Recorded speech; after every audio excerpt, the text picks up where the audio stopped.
The sun bleeds crimson into the vast Moroccan sky. Dusk creeps across the desert, painting long, eerie shadows. A chill wind whispers through the ancient city of Casablanca, carrying with it the scent of spices and something more unsettling, the scent of a mystery. Nestled on the edge of this vibrant city lies a house, silent, unassuming. But within its walls a story unfolds, a story woven from shadows and whispers, a story that chills the very marrow.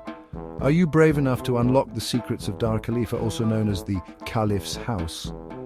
This vast historic mansion, located in the Ndiab district of Casablanca, spans about 5,000 square meters and overlooks the Atlantic Ocean. Once owned by a caliph, the house is shrouded in mysteries and legends. In 2003, British writer Tahir Shah acquired Dar Khalifa and undertook its renovation, an experience he recounts in his book, The Caliph's House. According to local law, the house is inhabited by jinns. To allay the fears of the locals, Shah enlisted a team of exorcists to purify the place. Some local historians believe that Dar Khalifa might be the original White House that gave Casablanca its name. Today, Dar Khalifa is being transformed into the headquarters of the Scheherazade Foundation, dedicated to preserving folklore and traditional tales. Moroccan artisans are working on restoring the house, including Zeli fountains, Islamic geometric pattern mashrabiyas, and finely carved Berber doors.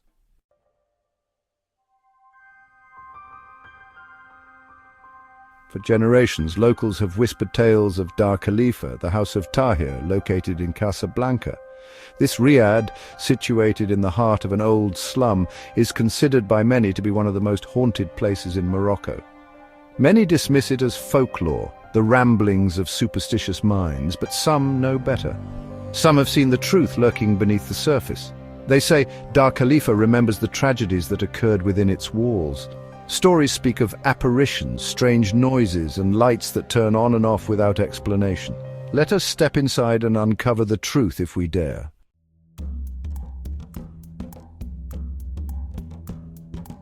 The house stood at the edge of Casablanca, where the city met the vast, unforgiving desert. It was a grand old villa, once a beacon of wealth and prosperity, now faded and forgotten. Its white walls, once pristine, were now stained with the passage of time and the relentless desert winds. Intricate carvings adorned the decaying wooden door and the crumbling balconies, hinting at a time when artisans poured their hearts into every detail. Now the ornate designs were lost amidst the neglect, like whispers fading into the wind. The locals called it Dar Khalifa, the House of Whispering Sands. They said the desert spoke through the house, its secrets carried on the wind. Only the foolish or the desperate dared to approach. The house once belonged to a man named Tahir.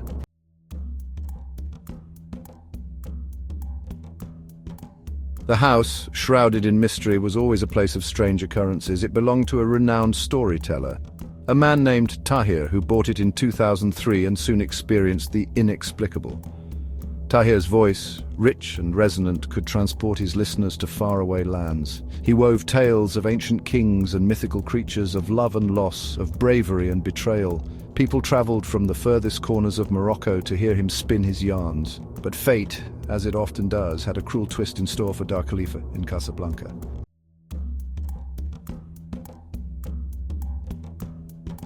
Tahir lived in Dar Khalifa. The most well-known story associated with Dar Khalifa involves tales of jinns. When Tahir Shah, a British writer of Afghan origin, bought this house in 2003 in Casablanca, it was in a state of disrepair and surrounded by mysteries. The local residents often warned about the presence of jinns in the house. They claimed that these spirits had taken possession of the place for generations.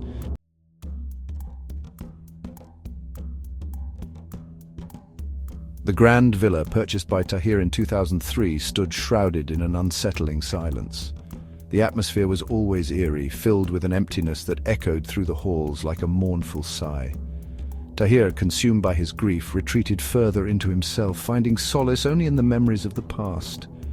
Footsteps echoed in the dead of night. Disembodied voices seemed to emanate from empty rooms, and shadows danced at the edge of vision, vanishing when approached. Fear, like a creeping vine, began to take root within the house's ancient walls. The servants began to whisper amongst themselves, their voices hushed, their eyes wide with apprehension.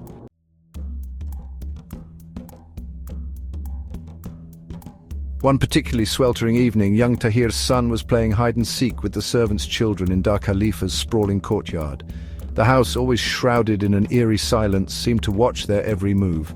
Tahir's son, his small heart pounding with excitement and fear, ran giggling into the house, seeking a clever hiding place.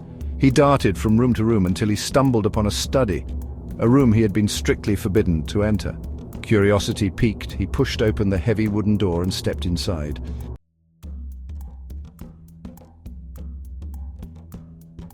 The son, his young mind filled with a mixture of curiosity and unease, approached the desk cautiously. The book, its leather cover cracked and worn, lay open to a page filled with elegant Arabic script, but it was the object lying beside it that sent a shiver down his spine. It was a woman's silver hair comb, intricately crafted and adorned with a delicate floral design. The son had never seen it before, yet it seemed strangely familiar, as if from a half-forgotten dream. As he reached out to touch it, a cold gust of wind swept through the room, extinguishing the lamp on the desk and plunging him into darkness. A blood-curdling scream pierced the silence, echoing through Dar Khalifa like a physical force. The servants, their hearts pounding in their chests, rushed towards the study, their fear momentarily forgotten in their concern for the young boy.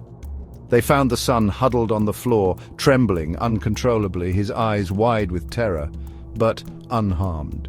The house owner, Tahir, who had bought the house in 2003, soon arrived, his face etched with worry. He had experienced strange occurrences since moving in, but nothing like this.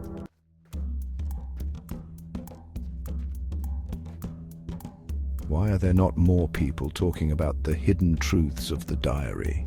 Determined to uncover the truth behind the strange occurrences, Tahir finally emerged from his self-imposed isolation. He gathered the frightened servants in the grand salon of Dar Khalifa and demanded an explanation. One by one, the servants recounted their experiences, their voices trembling as they spoke of disembodied whispers, cold spots, and the feeling of being watched.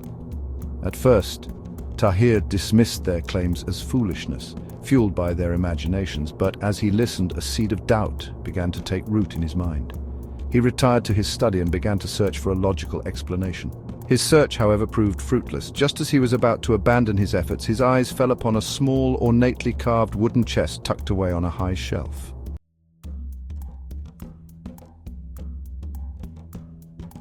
Tahir lowered the chest onto the desk, its weight surprisingly heavy in his hands. The intricate carvings depicting swirling patterns of vines and flowers seemed to pulse faintly in the dim light. He traced the patterns with his fingers, his heart pounding with a mixture of anticipation and dread. This chest, he knew, had a long history, passed down through generations.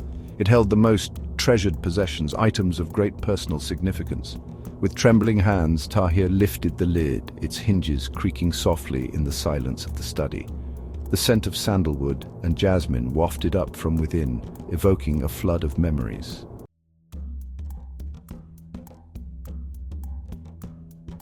The silver comb felt cold against Tahir's skin, yet it seemed to radiate a faint warmth, a lingering echo of the past. He clutched it tightly in his hand, his mind racing as he tried to reconcile its presence in the chest with its appearance in his study. Beneath the comb, nestled amongst layers of silk, he discovered a small leather-bound diary. Its cover, once a vibrant crimson, was now faded and cracked with age. Tahir recognized the elegant handwriting on the cover. "My heart's secrets." He hesitated for a moment, his fingers hovering over the diary's worn surface. But something, perhaps the desperation to understand the strange events plaguing Dar Khalifa, compelled him to open it. As he turned the brittle pages, each one filled with elegant script, Tahir was transported back in time.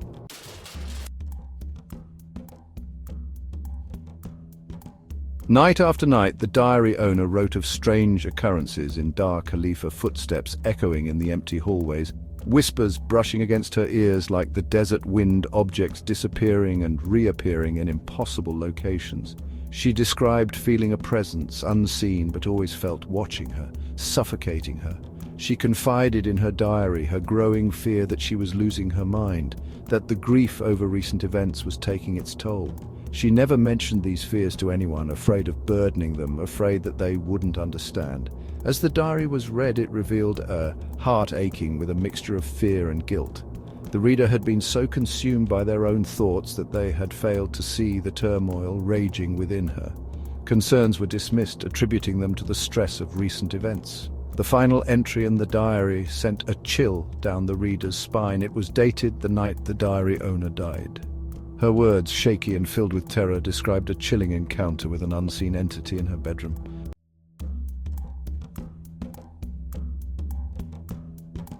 A cold sweat broke out on Tahir's skin as he read and reread the final words. He finally understood the whispers, the strange occurrences, the feeling of being watched. The unsettling experiences were not mere imagination. There was something sinister, something haunting and tormenting. He slammed the diary shut, his mind awhirl with a mixture of grief, anger, and a desperate need to protect himself from whatever evil had taken root in Dar Khalifa. He knew what he had to do. He gathered his thoughts in the grand salon. He sat down, his heart heavy with the weight of the truth he was about to confront. He reflected on the diary, on the fears and the unseen presence that had haunted the house since he bought it in 2003.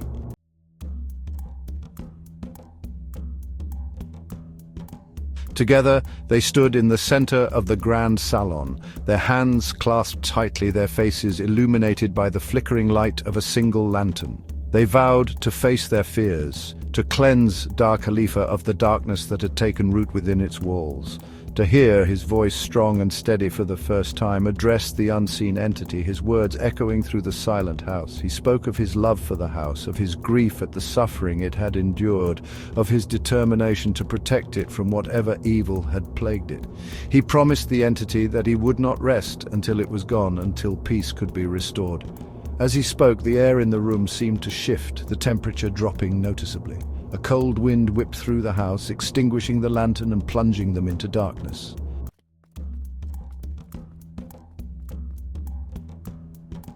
The first rays of dawn pierced through the cracks in the curtains, casting long, thin fingers of light across the dusty floor of the salon. As the darkness slowly receded, revealing the familiar surroundings, the silence was no longer oppressive. It was a comfortable silence, a silence that spoke of peace, of a presence departed, of a battle won. Tahir drew a deep breath, the scent of jasmine and sandalwood, faint but unmistakable, reaching his nostrils. It was a comforting reminder of love, presence, and enduring spirit. He looked around, the room still pale with lingering fear, but now shining with a newfound hope.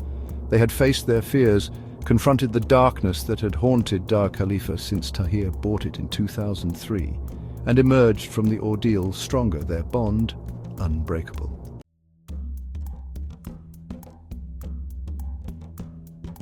Dar Khalifa, once shrouded in fear and mystery, seemed to awaken from a long slumber, its white walls glowing in the morning light, its intricate carvings no longer menacing, but beautiful reminders of a rich and storied past.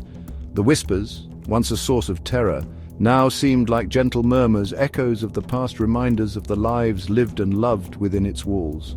They were stories, not of fear and darkness, but of love, loss, and the enduring power of the human spirit. The villa, once a place of dread, now stood as a testament to resilience and renewal, carried on the gentle breezes that swept in from the desert. Tahir, who bought the house in 2003, experienced strange occurrences. His heart heavy with the eerie atmosphere, began to notice the oddities, shadows that moved on their own, objects that shifted mysteriously, and the feeling of being watched. Ensuring that memories lived on, not in fear and darkness, but in the warmth and light of love. The villa, once a place of dread, now stood as a testament to resilience and renewal. The echoes of laughter and joy filled the air, a reminder of the enduring power of the human spirit.